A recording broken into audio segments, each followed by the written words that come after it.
Welcome to Moments of Clarity, where we are going to have a candid conversation around things that relate to an exit probability based on your profitability in your business. Today is Saturday, and we are excited to have three great guests on our channel talking all about the things that make the biggest differences in your business. I am Amanda the Fix It Queen. I am a strategist when it comes to building your business in a way that is exitable. And we'll talk about what that means, as well as scalable. And as we bring on our guests, I look forward to sharing with you their expertise and, moreover, how it's going to benefit you. Because oftentimes I find that business owners think that starting a business, getting an LLC, and then going out into the community means that they're in business. But we have a few things to share with you that'll add and expand upon what truly creates a business separate from the person that started it, and how exactly the person that started it is going to get to a point of exit and making real profit in a way that's perpetual, in a way that's sustainable. So without further ado, let me introduce to you our guests for today. We have our one and our only Jordan Powell, who is in our on-demand department resources, and he helps our clients achieve performance consistently. He is what I call an operational strategist. He has moved from the field of wearing tools straight into the operations and administration to understand really what it looks like to be within a business that is moving towards a systematic approach. And I say systematic because businesses are nothing but processes and systems, meaning the softwares that they run off of. And as he's helping businesses in real time, he's going to share some insight with you guys about the things that really stunt business growth, and as well as things that create an extreme halt when you're making changes and you're unwilling to make those changes for the greater good of the business. So I look forward to having him come in and share with us some key points that he can see from working within these businesses as we help them turn around. And as we talk about that turnaround, we're very much about the beginning stages of building a business from the ground up, and Jordan will have some things to share with you about that. And we're gonna precede that right now to what we're gonna end in a post conversation with our one and only Nathan Wheeler, who is a certified exit planning advisor and financial strategist. He is going to help you with what I call the caboose side. If Jordan and I are going to discuss the beginning stages and the engine that drives the train down the track, Nathan's going to come behind at the end of this discussion with a finite point of how to leverage the profitability that we are going to help you understand how to protect, which brings me to our third guest, who is Tony Panasuk, and he is a tax strategist like no other. He has been in the CFO or financial planning hats, as well as a CPA and a former IRS tax audit agent. So where he comes in is in the middle of that train pulling through, where he's going to be able to help you understand how to shield and how to protect the profit that you're building, as Jordan and I share with you how to create or how to bring more value into your business in a way that makes the profit that Tony's going to share with you guys how to protect, and then Nathan's going to share with you guys how to expand and how to grow and diversify, or what we call how to exit and grow that profitability. So thank you, gentlemen, for joining me today. Today is Saturday, February 28th. We are having a Moments of Clarity and Candid conversation about the most important pillars of business and what stunts their growth. So welcome, and thank you very much for joining me today in this conversation. It's our pleasure. Thank you. Yes, absolutely. Thank you. Not a problem. You're welcome. So as our guests are watching us, they are curious because our headline is very clear. We are here to talk about the three profit killers. We can't do anything to protect their profit. We can't do anything to grow or to diversify that profit until we create it. So I'm curious if you guys wouldn't mind sharing with me in an overview what you feel the three top profit killers are from your perspective, having dealt with business owners over the tenure of your professions. And I'll start out with you, Nathan, because you're the caboose on helping them get to a point of using that profit for growth. And working with your different clients in their exit planning, what things or what three things do you think are are killers to even having profit to grow? Yeah, and it's obviously going to be different. Different situations. What I've come to learn is finance is a very independent thing, but I guess in general, when we're talking about business, some of the big killers that we see are, uncontrolled overhead, right? So, most businesses will have a little bit, the overhead that they have in place. As again, whether it's too much, too little, it's not being used. It's depending on the business. It may not be effectively managed. And so I see uncontrolled overhead being a major killer. Pricing and positioning failures can be another big, a big killer when it comes to, what it is they're working to build. And then operational inefficiency and waste. Now I say that again Mm, from like a business standpoint, but also my brain, like especially as a certified exit planning advisor, I don't look at just the business. I look at the personal individual aspect of it too, because obviously one of the issues that we see is most business owners keep 80% of their assets within the business, right? And that's not very mm, effective. So outside of that, I'd say taxes are a big hit, right? Loss due to market volatility. Like, how is your money growing for you? Where is it at? Debt is a big one, right? Depending on where we have our assets and whether or not we can access those to eliminate debt. Death is a huge one. This is one a lot of business owners don't think about. It's like, hey, what happens to my business if something happens to me?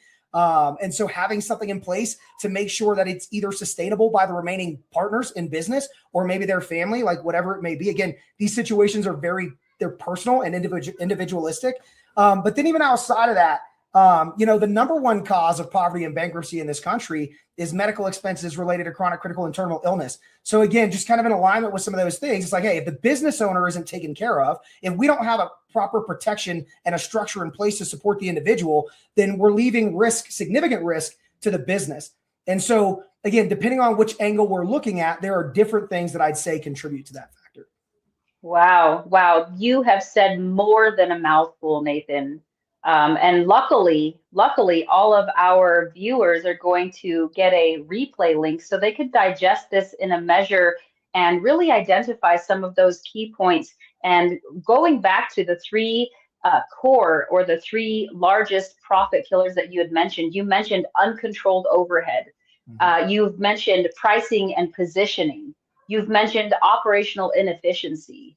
And those initial three are cornerstones to sinking your business battleship. It is absolutely a value add when you are aligning to the very things that we see as turnaround consultants within our programs, working with business owners relating to uncontrolled spending, relating to pricing, and just being able to charge enough. I often see business owners, they struggle with what I call the worthiness bone. They're not sure how to price themselves. They're not sure if internally their heart says they can go and capture that dollar amount. And oftentimes I have to share with them, you are not buying your services, they are. So when you wear your broken worthiness bone on the outside and you change your pricing and positioning based on if you were your own client, you're automatically rolling out in a handicap. So these are some of the things that I'm so glad that you touched based on. I imagine that they align deeply with some of the things that Jordan will have to share regarding the three profit killers that he's seen as a in the trench teammate as we work and deploy our team within these companies to help them with their operations and with changes and adjustments, which goes directly to your operational inefficiencies. As bring more value comes in, we help them refine, implement, and adapt and master a systematic approach. Jordan, I'm going to pivot to you because I think this segues great into some of the things you might have to share relating to the three profit killers that you've seen working within these accounts and within these contracting businesses as we go to bank their business profitability in a way that Tony can help protect it. So share with me, Jordan, 3 things that you have seen or that you feel are profit killers. Yeah, definitely. Touching on the topic that Nathan was talking about as far as being the personable side of the business, the individual of the business. I've noticed a lot of the issues I correlate back to the mentality of a person because that's where it all stems from. Some of the 3 issues I've seen common across past accounts and current accounts. One of the big ones is a refusal to change personally. They are the one at the helm, and a lot of the times I come across a belief in owners that this is what got me here. They lose sight on you're here, you're not there.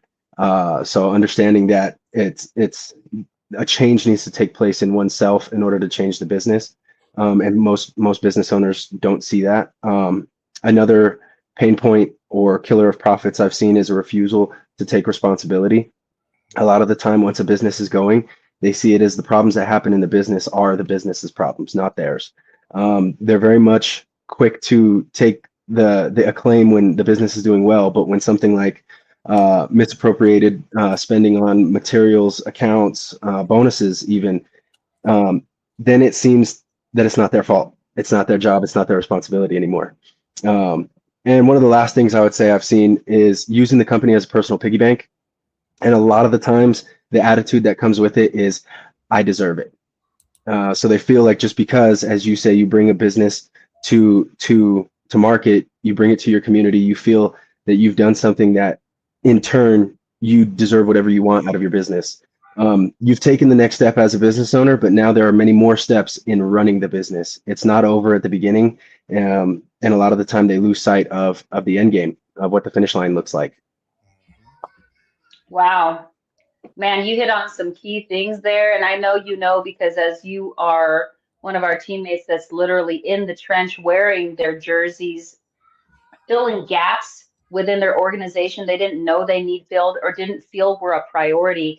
One of the biggest things that you had mentioned, which it strikes me because here we are having moments of clarity. You mentioned their mental state.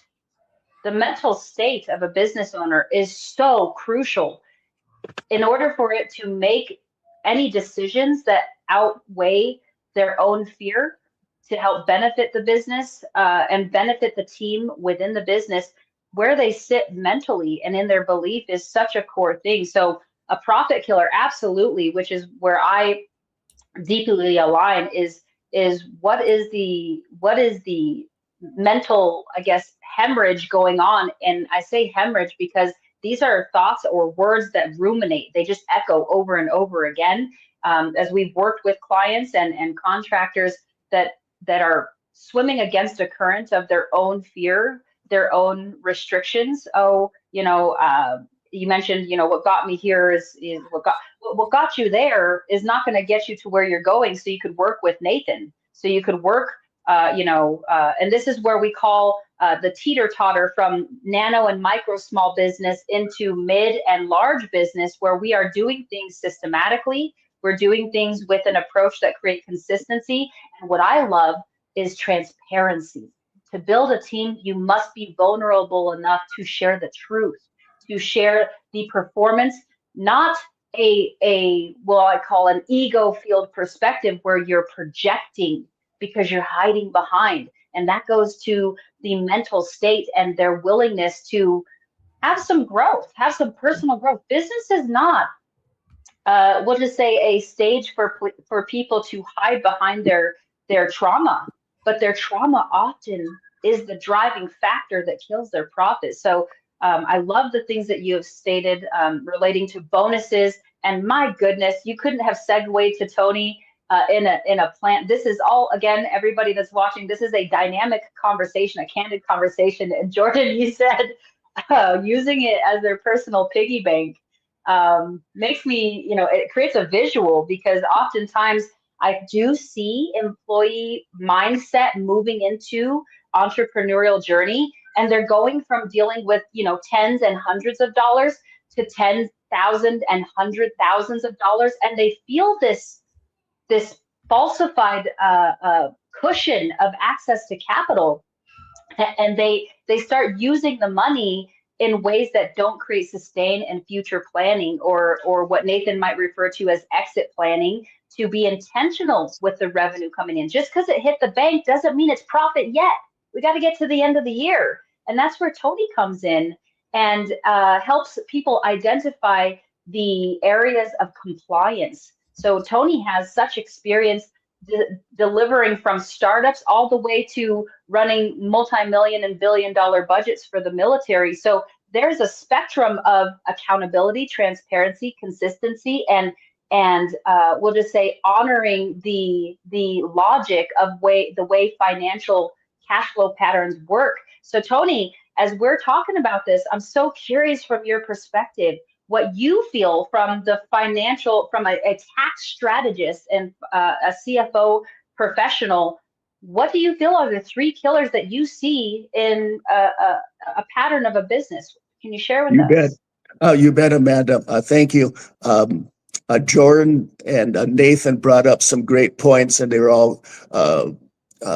Jordan's point was you can't use your company as a piggy bank, but if you set up the entity, convert it over to a S corporation from an LLC. An LLC is only for asset protection. It's not a great tax planning entity, and strategies are limited with LLCs. So to that end, I would recommend and talk about with your tax planner the conversion over to a S corporation. S corporations, as you all know, it reduces your self-employment tax of 15.3%. And the wages are paid out of the S corporation. To that end, you can pay for your health insurance premiums out of your S corporation as long as you add that in as part of your wages in the S corporation. So there's and then you can take it as a deduction as well. So you get a win-win situation where the S corporation pays for the health insurance premiums for your family, and then you also get big tax reductions as well. And as Nathan said, the major cause of bankruptcies are medical expenses. So you have to plan to not expose yourself to that personal liability on the medical expenses. So that's one of my thoughts, is that convert your LLC, which is an asset protection entity, not so good for tax purposes, and convert it over to a S corporation, and you'll be amazed at how much self-employment taxes that you can save and reduce your taxable income that you report to the IRS. I love that. I love that. So you are hitting on more of the left brain side of structure and logic, which, as we go over and bring more value, these 6 core fundamentals, we touch base on organizational structure in course number 4. But as you're talking about it, it makes a huge difference that we're not just talking about asset protection. We're talking about tax planning. And you mentioned something that was crucial in all success, which is communicating to people in your team. Teammates aren't just W-2 employees. They are your outside advisors. Right. They are the people that have been there and know more and can guide you in a way to plan the flow of cash coming through your business before it runs over the rocks. So that way it could get all the way to the end of the pool, where Nathan can then help diversify and protect and plan more with that. But if you're not talking to your tax planner, maybe then you need to have a discussion with our team, with Tony. Yeah, you can't. If you're not, Go ahead, Tony. Yeah, Amanda, and you can't wait until year end. You should be having Oh, these yeah. conversations early on in the tax year, January, Yes. February, March timeframe. I would even go. That's essential. That's essential to get set up so you can take advantage of all of these tax breaks and tax savings benefits early on and throughout the year, so that you can increase the amount of money that you put into your pocket. Agreed. Thank you for touching base on that, because that's exactly where I was going. Communicating ahead of the curve is where we're going to bank the curve with the most outcome. And as we're talking about the three killers, you've touched base on several things in terms of structure and asset protection, as well as again communicating to the advisors that are going to help guide you. So if you're watching this and anything is hitting you in curiosity, message out to us, because our goal is to afford time in a way to create more clarity. Okay. Clarity is where you're going to make a forward step without hesitation. When you know the plan, you can move expeditiously and you can hit things in the right timing. It doesn't mean things are always going to go as planned, but it does mean that your chances of hitting those goals, whether they be financially driven or they be performance driven, where they're dealing with, one of our clients, we had a discussion yesterday and they were talking about systems and going from invoicing tools. And that has nothing to do with, the financial deposit records. It has to do with adopting a protocol and something that will help track the performance. So when I'm thinking about it, consistency and systems, they lead to profit, just as the ticker says. And without that consistency and that pre-planning, I love the fact that you touched base on communicating to your tax advisor, because a lot of people think tax people are for the end of the year. No, they're for the beginning of the year. And if you've been to the mental reset summit, the summit that we have that in November, because we're doing tax planning and we're doing strategic planning and forecasting in November for the next year. We're not waiting, we're pre-planning. And when you can tell the story of your future, it's going to become a deja vu and memory of something of your past, and it's going to feel good. So thank you, gentlemen, for sharing those tidbits, those killers. They align with everything that we teach within our fundamental principles and the things that we guide our contractors and service professionals to implement every single day. And that's the thing, it's a daily practice. Going back to the mind, a lot of people think, oh, they go to a course, they go to a weekend seminar. Well, they get back to the office on Monday and nothing changes, because it takes intention and consistency to create the clarity that drives the mission forward. So such key information that you guys have shared, which segues to where I love the outcome to change, which is, what are three things that you guys can share with our viewers to help them achieve success, to help them bring more value to their organization? And we'll just continue the circuit the way it is. Nathan, I'm curious, from your experience dealing with business owners, not just advising them where the pitfalls are that they could step into that might create a performance issue, but where do you see, or what three things could you share to help them gain profit and help them make more available resources that you could then work with them in their future planning with? That's a tough question. Like, to just narrow it down to three, like, oh man, that's yeah. tough, dude. Like, hey, like, what can we do to like make our lives better? Like, obviously, my first thing goes to mindset, dude. Believe sooner. Have belief in what you're doing and what you're capable of. I mean, that's one of the things that I see limiting people so often, is like they just don't believe that they can do it. And even taking a step back, and I'll try to keep it within my lane, because like there's so many different directions that I could take that. But a lot of people, their wealth identity isn't in alignment with what they want to accomplish. Like, their wealth identity is down here. They want to make big money. They want to be responsible for that type of, income and having that lifestyle and all the things that you can accomplish when you're successful. But their wealth identity is stuck in the past. It's stuck with the person that they were rather than the person that they need to become.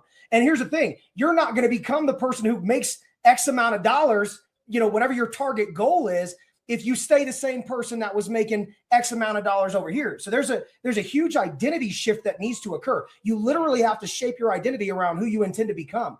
And that's just a fact. And so that's, I'd say, the biggest thing that any business owner can do is like, just get in alignment with who you want to become. You've got to do that and shape your identity around that.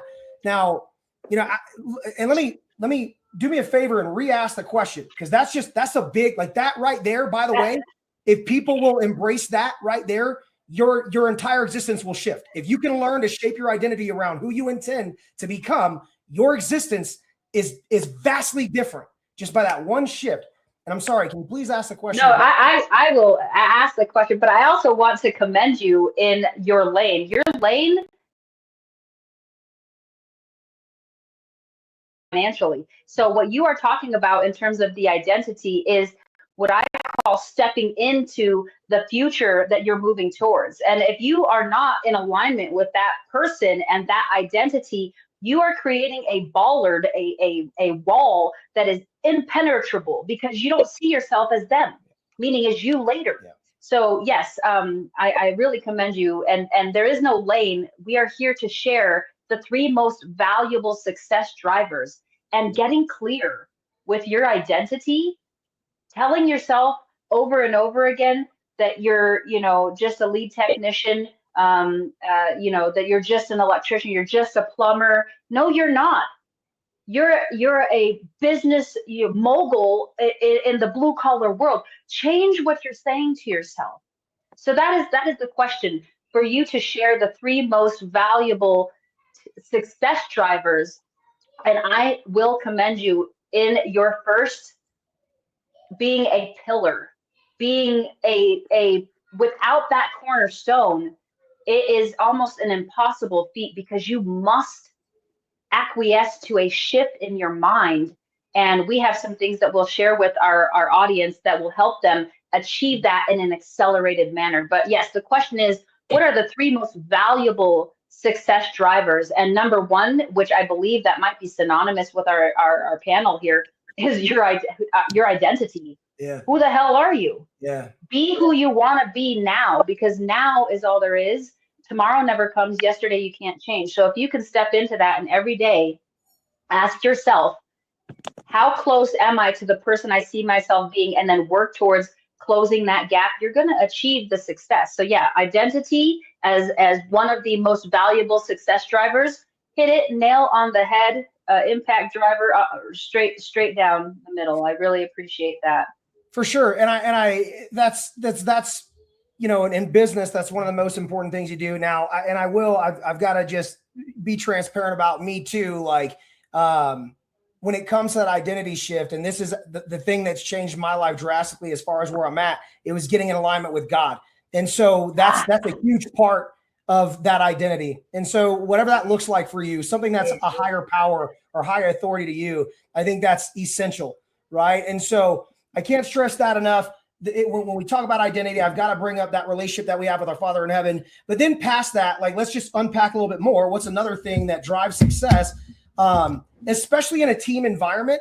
And I imagine the people on this call have a team, right? To some degree, I'd say getting in alignment with the vision, right? Be clear on where you're going, be clear on that direction. So we talked about doing that personally, like getting in alignment with you personally, but now you've got to do it on a team level. Now you've got to do it with the entire organization. I remember in the military, we'd always say the SOP is not an SOP unless everybody knows it. So let's translate that to what we're talking about here. If you don't have a clear vision as to where you're going, and the people in your team and organization don't see how they play a role in the success of that vision, then you're not realizing your potential.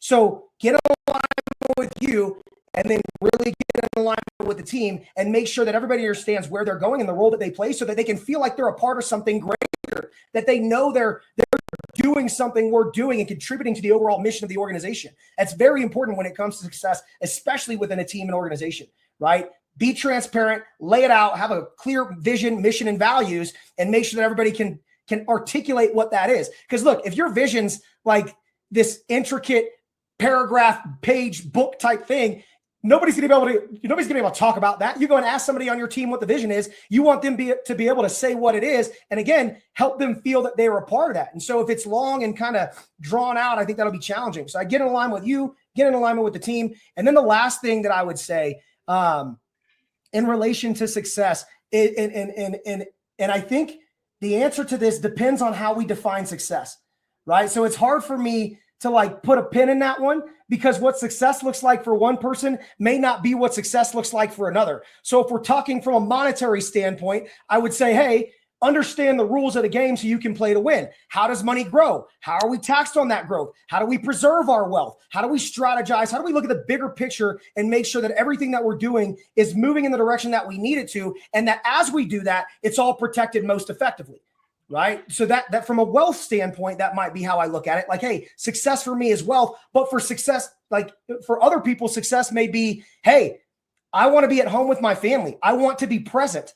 And then so the success driver might be, do we have duplicatable systems in place so that we have a system of leaders that develop leaders, right? So it really depends on how we define success as to what might be that third factor. But I think the first two are unquestionable. And that last one, again, determines on how we define success.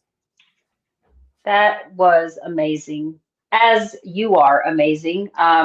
I can't wait to connect people to you and to not only just the skills that you carry to help them in their exit journey, but just for who you are in your heart, in your passion that drives you to do the hard things.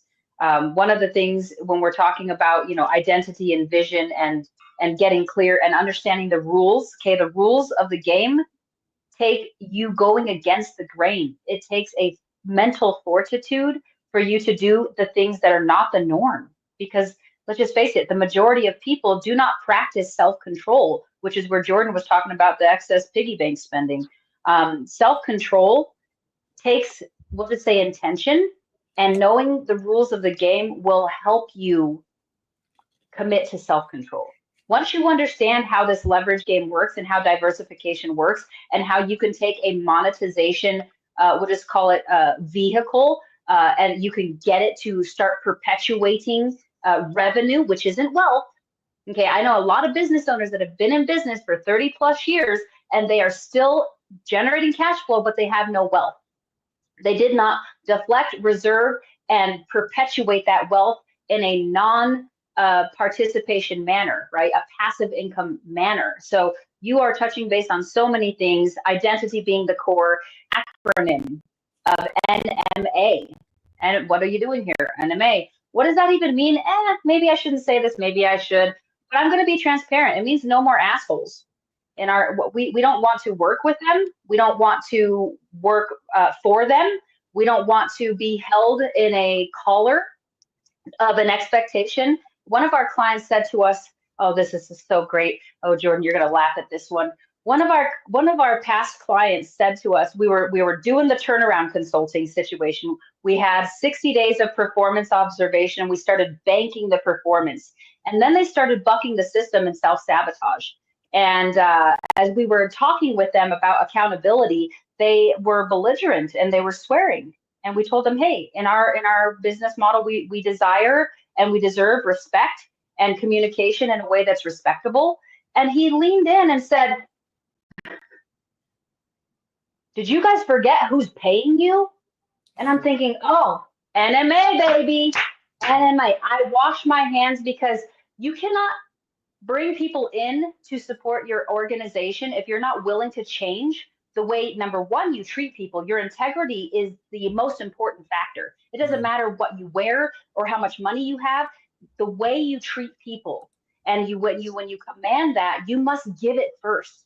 You can't demand it without reciprocation. So yes, I think very much knowing the rules of the game and being onerous and not being pompous or arrogant to think that you know the rules of the game is important, because it'll cause you to move differently in your business and to treat people differently, because you understand reciprocity and you understand the connection that all things are connected, and you can't sever something based on your own ego and your own area of feeling that you're an expert when you are just in what we call in the leadership module, an appointed leader. Means you're unqualified, but you just started a business and said, I'm the king, but you really are just an appointed leader. So those are some of the things that I think about as you were talking about your passion, is absolutely off the charts, Nathan. That's why I wanted to have you aboard, just meeting you in person and having our conversations on the side. So thank you for sharing those 3 valuable success drivers.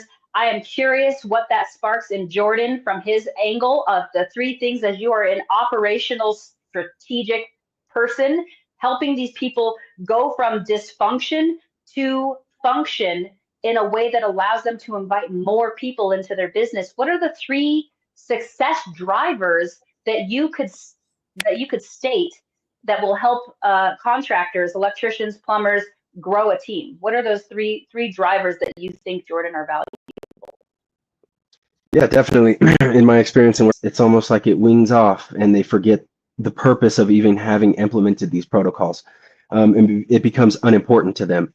And so the implementation of protocols and systems is important, but I would say just as important is practicing those protocols with discipline from the top to the bottom. Secondarily, I would say, going back to like Nathan was saying, a team. The cohesion in a team, a strong team is imperative to a business's success. And something I was always told growing up in sports and in any of my career choices has always been you're as strong as your weakest link. And too often than not, I've seen business owners that will almost fill their ranks with weak candidates, and more so, they have no systems and protocols. Going back to the first issue of ensuring the growth of that individual, they bring them on almost as the donkey to carry the water to the next town, not valuing the donkey itself.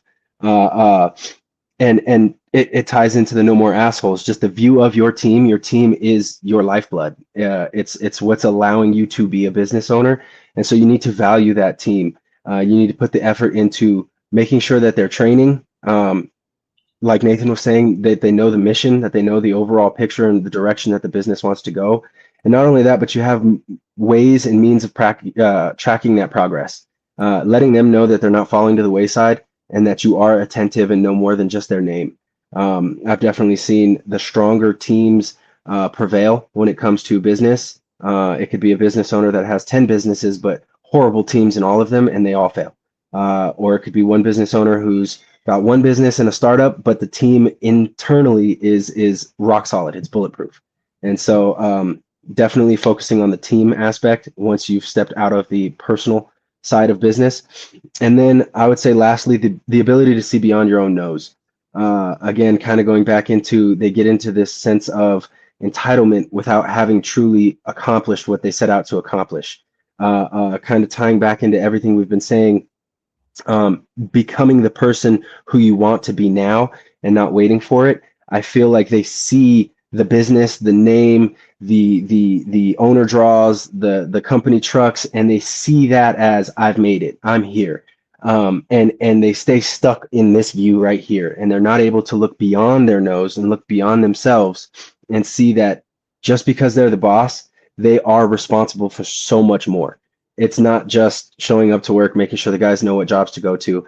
It ties into everything we've been talking about. Knowing what systems you're implementing, why, how well you're practicing them, what works, what doesn't, being able to track something, a newly implemented process, to see if it's benefiting the company at all. More often than not, I see guys flood the system with leads and they don't even track where these leads are coming from. And it's, again, throwing it at the wall and hoping it sticks. And so this lackadaisical approach to business, I think it all ties into what we've been speaking about from start to finish, from the front to the end. And it's interesting on the outside looking in, being able to see, again, like how hand in hand everything is. The guy from the field to the office, from the front to the back. And so it's really neat to kind of see all these little nuances as I speak, as Nathan speaks, as Tony speaks. And you can draw the lines and connect the dots. Anyone on the outside looking in and be able to see we're repeating methods that work, and we're trying to teach the next generation of successful business owners how to be the next generation of successful business owners. Wow. Wow, Jordan, you leave me speechless. Your growth in the time that you have been a part of our team and what you are open and willing. That's the key thing, is willing to adapt, learn, and change the way you're operating. You hit some core points: protocol, practice, And when I'm thinking about that, as you were talking, I'm thinking, you know, one of the biggest things I see business owners do is they exclude themselves from the systems. Oh, my team has to clock in and out, but I don't. Well, how are we going to job cost your time and participation as it relates to that project if you aren't willing to do it? And I see this often because contractors moving from an employment or an organization where they are a piece of it, they don't like, okay, the smaller the company, the easier it is to hide in the margins. The bigger the company, as it gets their shit together and their protocols and systems, accountability becomes key. And that's where I see people pop out of these organizations and start up their own. Oh, well, that's it. I don't want to put my TPS report in. Like, I shouldn't have to do that. I should just have to get out my van and do my work. And then they start their own company to get out of the systems that they don't like.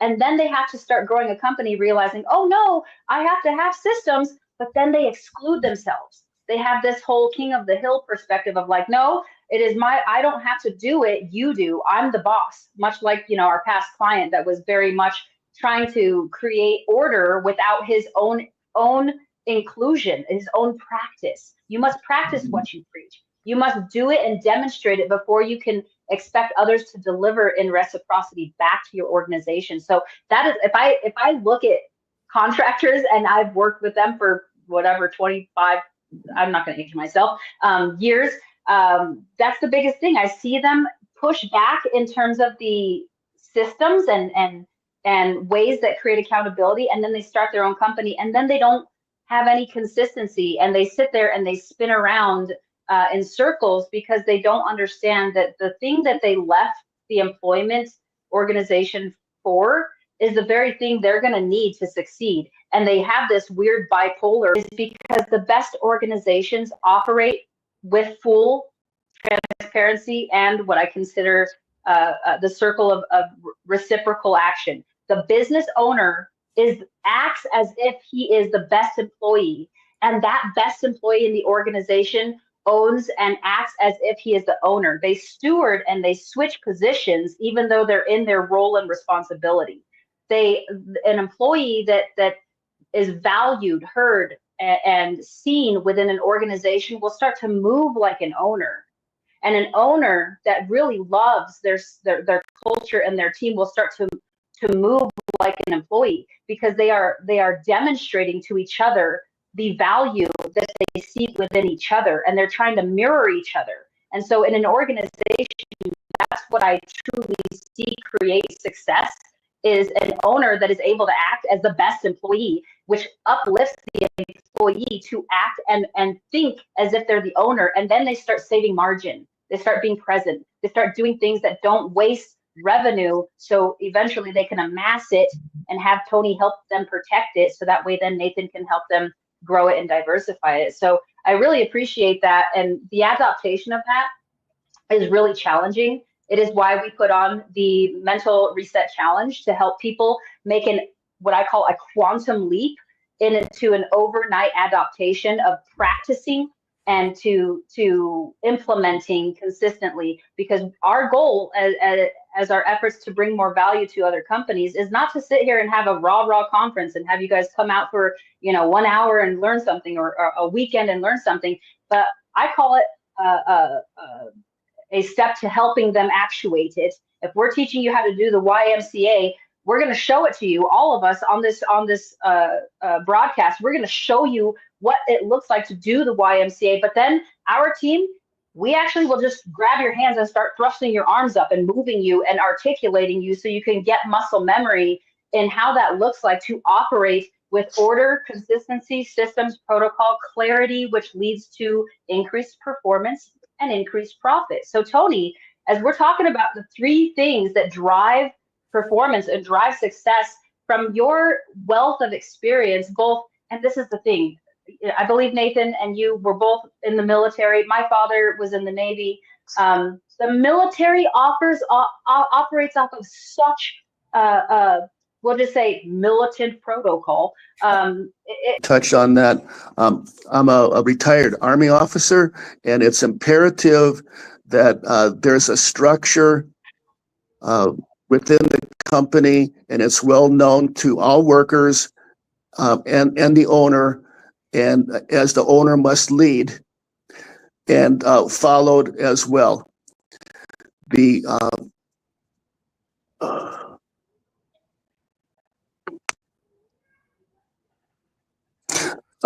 there must, from my perspective, I always work to improve 1% a day. So when I come into the office, I want to show the workers and the clients that I'm improving 1% each day, Amanda. So that demonstrates that we're focused on the work, and the results constantly get better. You're not stagnant, and it improves the company. And if you strive to improve just 1% for yourself, and have the workers follow that lead, you would be surprised at the improvement in the work operations. And that also applies to our personal lives as well. We should strive to be 1% better for our spouse and family as well. That's phenomenal.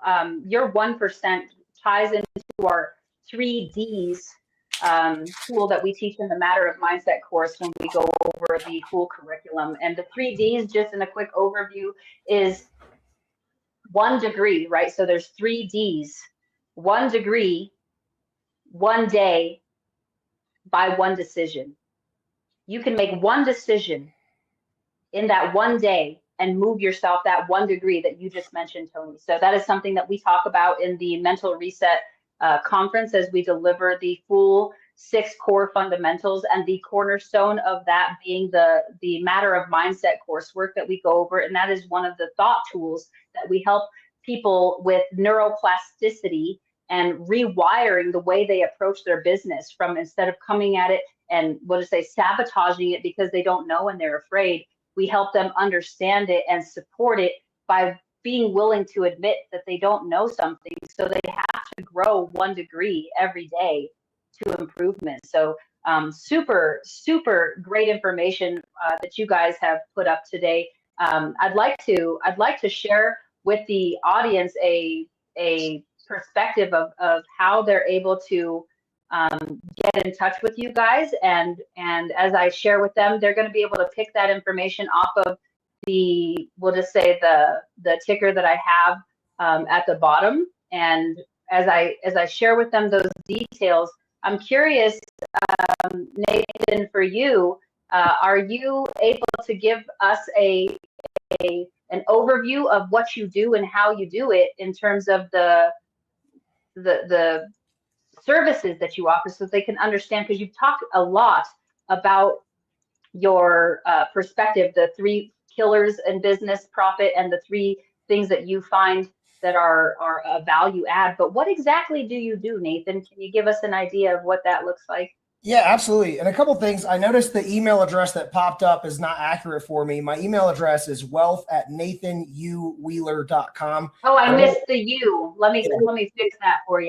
That's all right. And my website is nathanuwheeler.com. Like, you can find me there. And then also, just a couple of things before I answer that too, is I got a hard stop in 4 minutes, and I'm so sorry. Yes. And I know it may seem like I'm a little distracted as I've been sitting here. You guys may see me looking down. Bear with me. My wife is pregnant with baby number 5, and that will be here any minute. Like it's pretty exciting. So anyway, I just wanted to be transparent. I appreciate that, brother. Thank you so much. Now, and so here's what I do. Like, there's a lot of different things that I do. But I run a financial services brokerage. We have about 200 associates across the country, and we have direct contracts with the top 192 companies in securities and insurance. And so when we sit down with our clients, we aren't limited in scope as far as to the solutions that we can provide to anything that we're working with them on. Now, we've also have relationships with people like Tony and CPAs and tax strategists and estate attorneys. And then here's the thing. I want to be clear about this. When we work with people, we never come in with the intent to replace anybody who they're currently working with. As a matter of fact, on the contrary, we want to work with the people that they have in place. And so that's what we do. We come in and we give a bird's eye view. We do a complete financial analysis to understand where they are. And then we find the best solutions to help make sure their goals are accomplished. You know, anything that's in place and working, we're going to leave it in place and working. Anything that's not working and maybe needs to get replaced, you know, we're either going to get it working or get it replaced. And anything that they don't have that maybe they should, we'll talk about what that is and why. And so that's what I do. And now also as a certified exit planning advisor, I want to talk a little bit about that for a second, because that deals with value acceleration. Because here's the thing, we are all going to exit our business at some point, and it's either going to be on our terms or it's not. And so when I talk about certified exit planning, it's just smart business planning, right? It's accelerating the value of your organization. It's a proven process that focuses on value growth and aligning business, personal, and financial goals.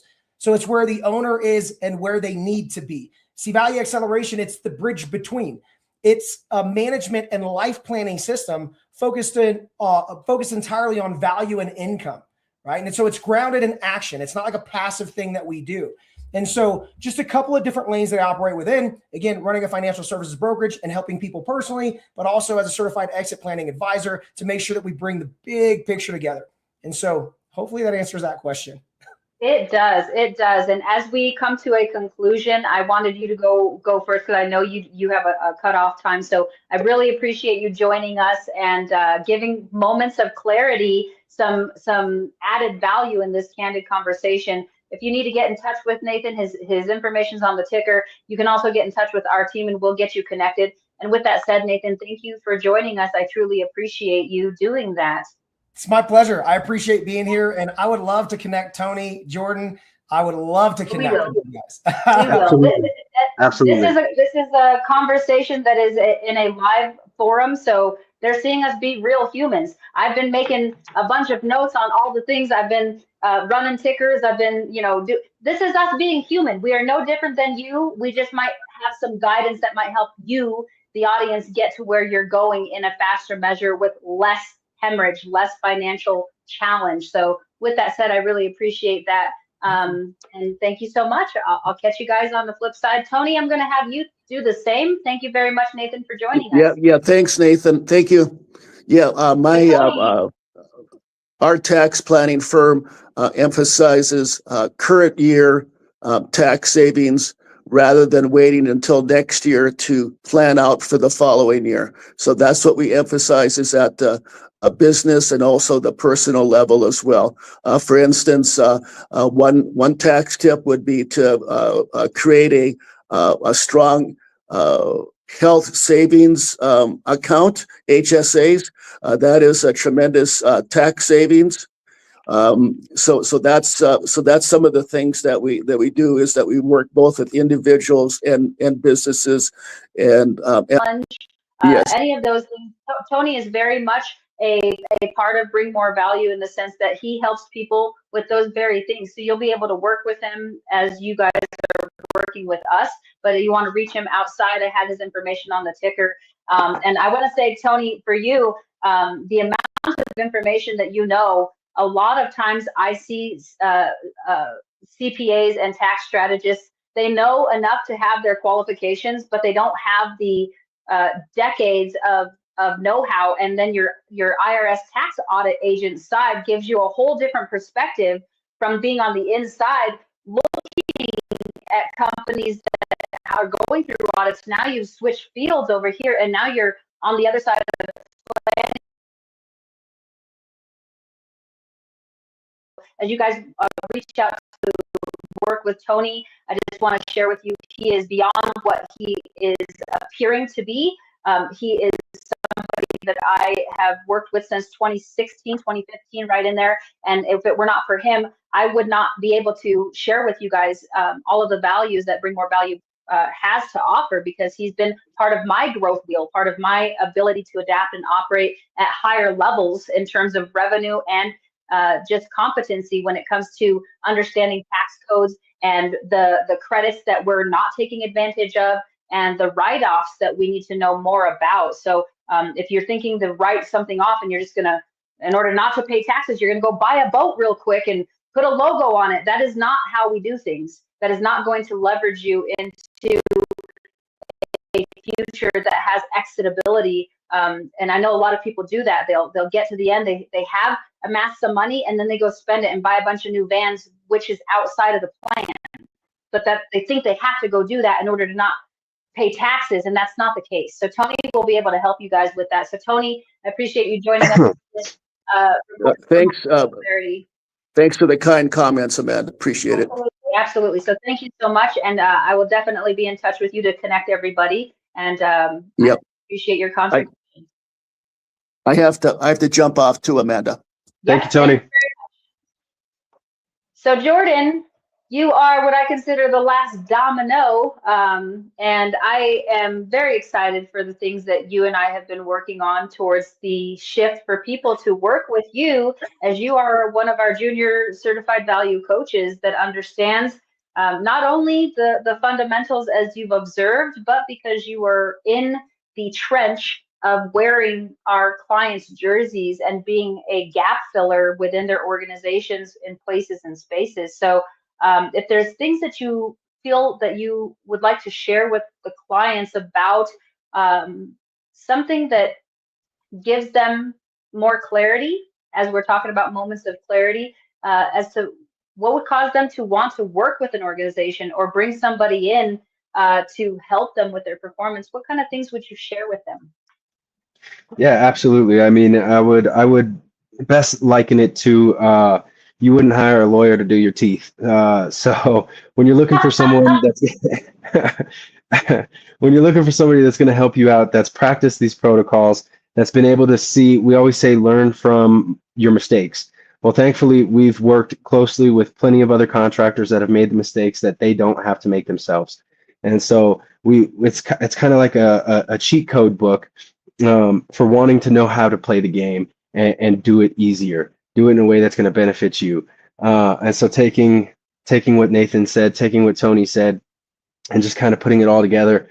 The reason you would want somebody like us on your team, or anybody for that matter, Nathan, Tony, we've had the ability to look into businesses, see these mistakes being made at the expense of other businesses. Unfortunately, thankfully, those that turned around and were able to see their mistakes and corrective measures implemented since then. But for those who are struggling and definitely want to prevent some of these pain points from taking place in their business, I would definitely say it's something worth looking into.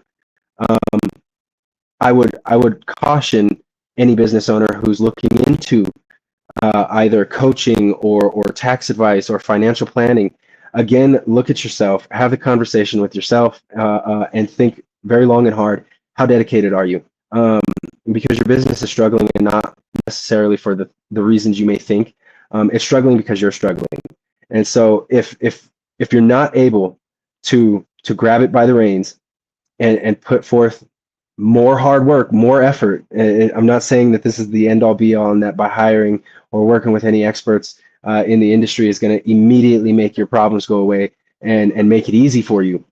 Just like getting to the steps of being a business owner, getting to the steps of a successful business, or even leaving the business, is going to take hard work and effort, and hard work and effort that a business owner new is unfamiliar with making.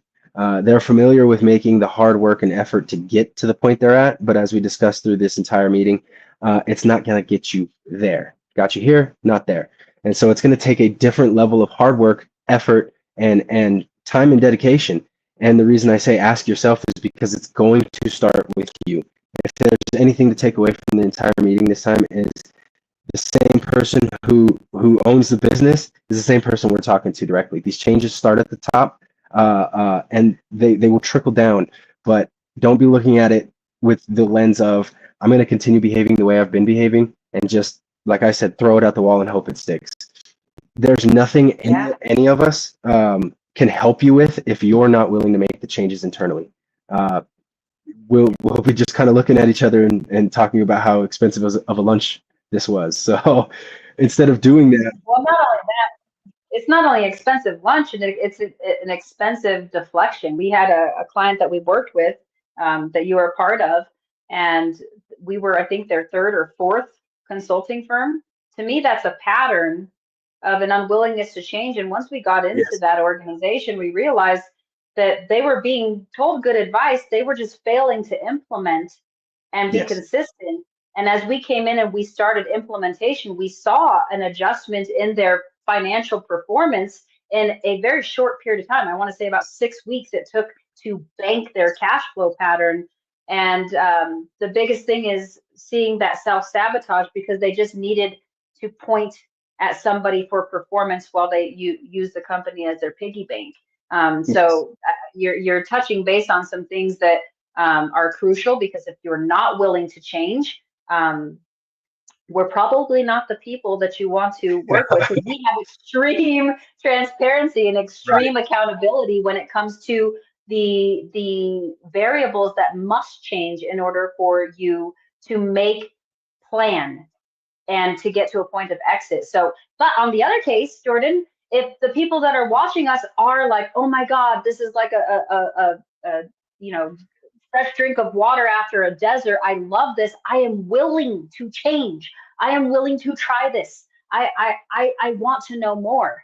Well, we have great news for you, because on March 28th, we are doing a mental reset challenge. And it is what I call a cheese grater straight through, dunk in the tank, 6 hours to a new mind. It is an immersion for you to try on those shoes. You know, if you're going to buy this pair of shoes, you want to try them on to make sure you have the stomach that it is going to take to birth yourself an identity, and not just have it be in a figment of your imagination. So if you are the business owner and you're watching this saying, man, how do I change?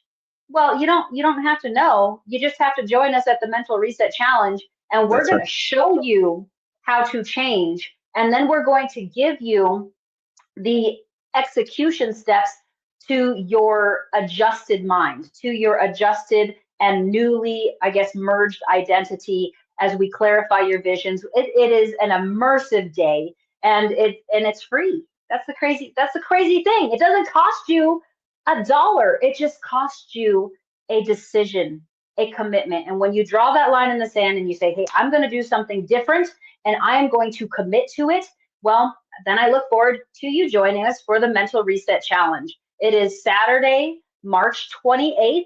And we'll start bright and early at 9:30 in the morning for meet and greet and conversation, before we go straight into the 6 core fundamentals. That number 1, it is a cornerstone, the matter of mindset.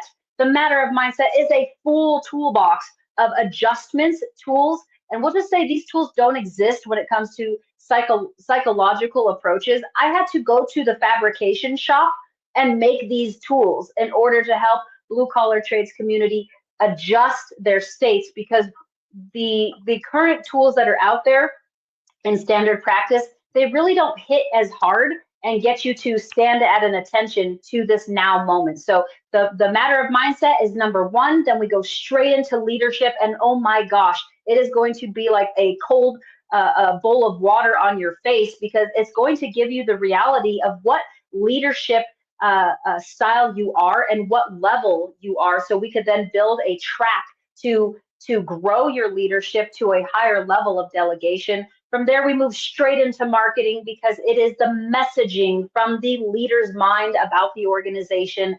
And after we finish that 3 coursework, which is our ideation syllabus, we go straight into the implementation syllabus, and it deals with the left brain stuff, organizational structure, organizational planning. Then we move straight into management, right? Because you can have a great organization and you can have management that is a bad fit and killing the organization because of ego and other things. So we go straight into management, and then we finish it with what I consider the bookend of value, which is compensation, where we are able to share and show with you exactly how do you attract people to your organization. Not only clients and finding leads, because I see people come in to ask for help and they say, oh, I just need leads. I just need leads, Amanda. I just need more work. No, you don't.